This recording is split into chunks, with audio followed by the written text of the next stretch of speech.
আর হয়েছে মানে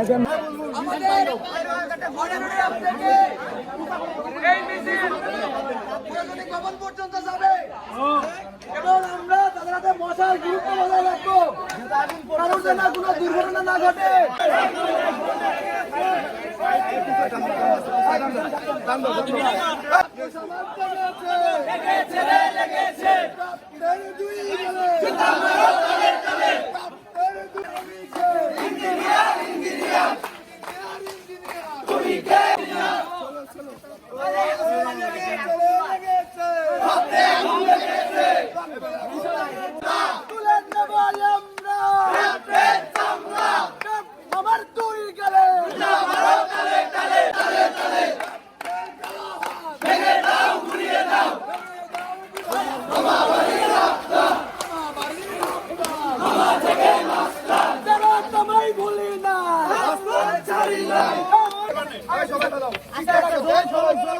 সবাই